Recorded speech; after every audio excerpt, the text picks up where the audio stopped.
having the idea of a iGarden. The intelligence of the garden, I think, is great.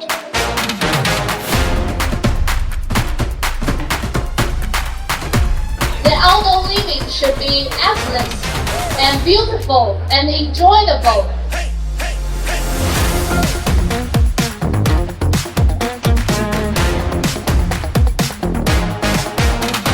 Actually, AI is the buzzword today. Everyone is really interested in AI. Everything that can adjust the AI inside can be much better.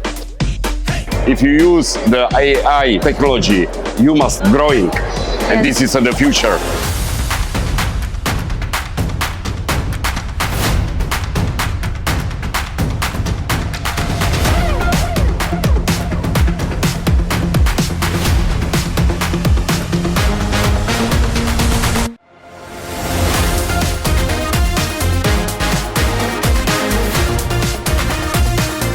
Is Karen and iGarden company now since more than 15 years together. This is not just a product, it's a new experience for the outdoor living.